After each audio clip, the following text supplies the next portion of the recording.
You will hear a conversation between a customer and a holiday cottage booking agent. Listen carefully and answer questions 1 to 10. Pause. Good morning, Green Hill Holiday Cottages. How may I help you today? Hello, I'm planning a short break in August, and I'd like some information about one of your cottages, please.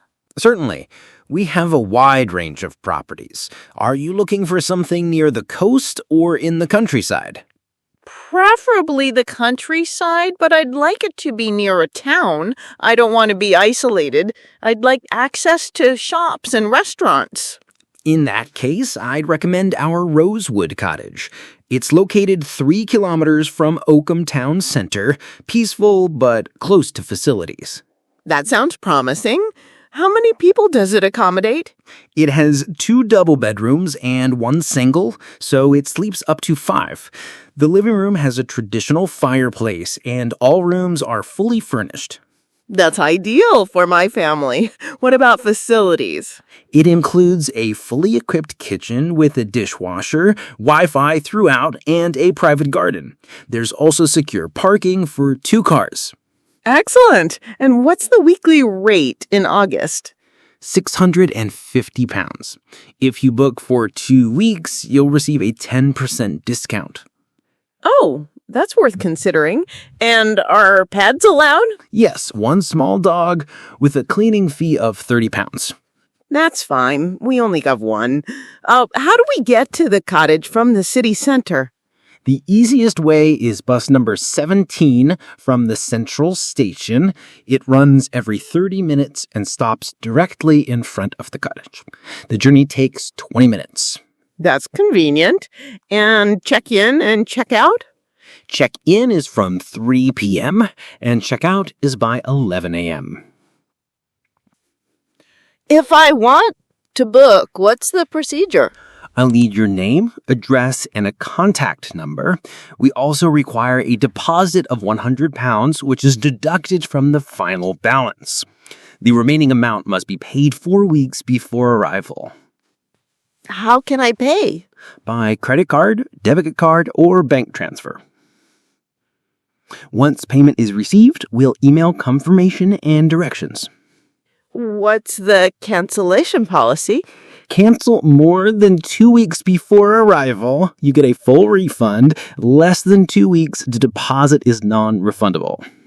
That's clear. Are there extra charges? Only the pet fee and in winter a £10 per night heating supplement. Bed linen and towels are included, but toiletries are not.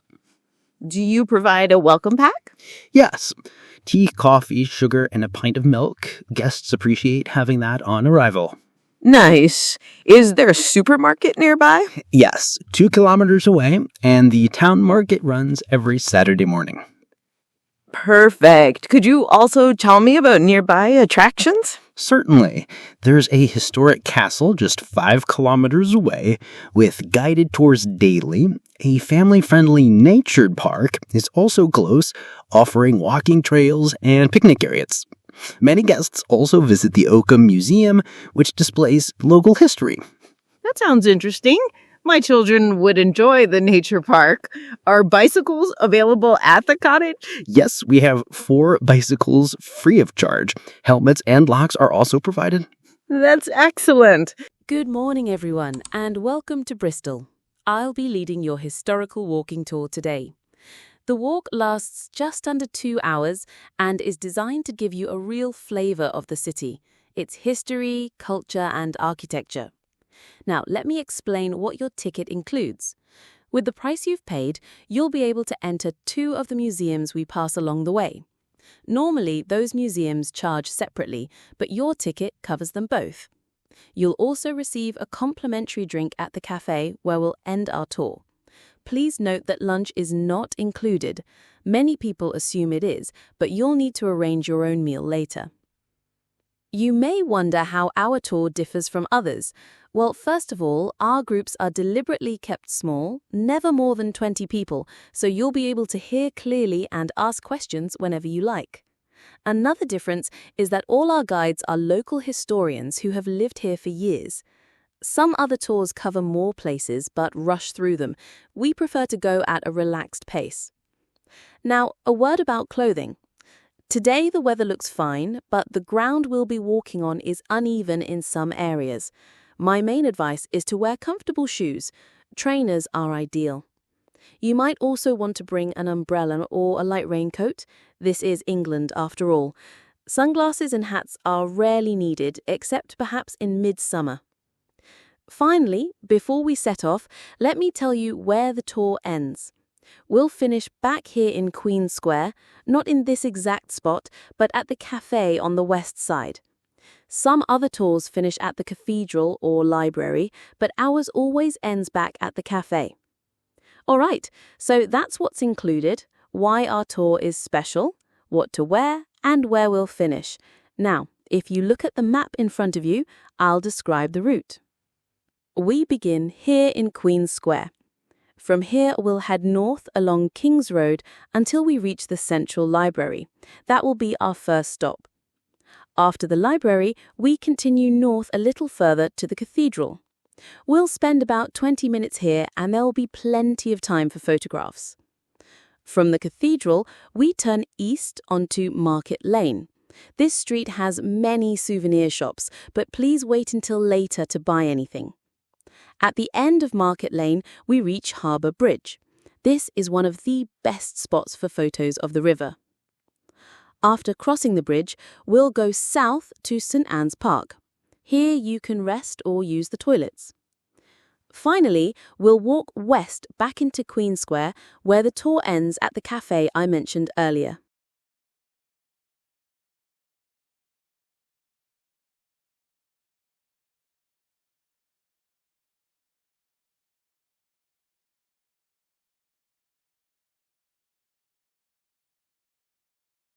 You will hear two students, Emma and David, discussing their group project.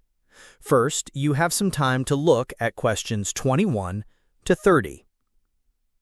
Now, listen carefully and answer questions 21 to 30. All right, David, let's settle on our project topic once and for all.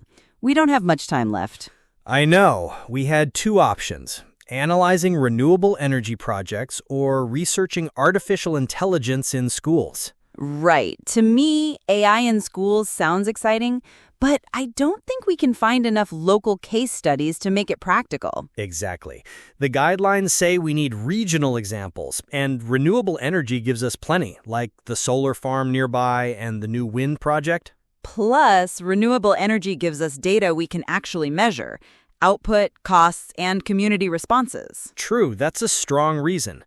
Okay, renewable energy it is. Good. Now, how should we structure the presentation? I'd say start with an introduction, then cover international trends, and after that move into our local examples. Yes, and we should definitely include the main difficulties, like installation costs and technical maintenance. And finally, we can end with the future, like battery storage technology and government support. That's perfect. Each section should be about 10 minutes long. Okay, so who takes which part? I'll handle the introduction and the global overview. Then I'll do the local examples and challenge. You will hear a lecture about the impact of climate change on coastal cities. First, you have some time to look at questions 31 to 40. Now listen carefully and answer questions 31 to 40. Good morning, everyone. Today we are going to examine how climate change affects coastal cities, with a particular focus on flooding and adaptation strategies. To begin with, let us consider the scale of the problem. According to recent studies, over 40% of the world's population lives within 100 kilometers of the coast. This makes them vulnerable to rising sea levels and more frequent storms. The most obvious risk is flooding. Low-lying areas, such as parts of Bangladesh, the Netherlands, and many Pacific islands, are at constant risk. Even in developed countries, cities like New York and Miami have experienced repeated flooding events. But flooding is not the only concern. Erosion is also significant. As sea levels rise, coastlines are being worn away more quickly. This damages property, infrastructure, and in some cases forces entire communities to relocate. Now, let us turn to the economic impact. Flood damage costs billions of dollars each year. Insurance companies are already increasing premiums in vulnerable areas, and governments are spending large sums on emergency relief. Tourism is also affected because visitors avoid areas that are frequently flooded. So what can cities do? One widely used method is to build defenses such as seawalls, levees, and flood barriers. London, for example, has the Thames Barrier, which protects the city from tidal surges. These structures, however, are very expensive and require regular maintenance. Another approach is to use natural solutions. Restoring wetlands, planting mangroves, and creating green spaces can help absorb excess water. These methods are often cheaper and also provide benefits for wildlife and recreation. Urban planning is also critical. Cities can restrict construction in high-risk zones or require buildings to be raised on stilts. In addition, improved drainage systems can reduce the impact of heavy rainfall. Finally, there is the issue of community awareness. Authorities need to educate residents about evacuation routes, emergency kits, and the importance of insurance. Prepared communities respond more effectively when disasters occur. In conclusion, climate change presents serious risks to coastal cities, but with a combination of engineering, natural methods, careful planning, and public education, the damage can be reduced. The challenge is not only technical, but also financial and social, requiring cooperation at local, national, and international levels. That is the end of Section 4. You now have half a minute to check your answers.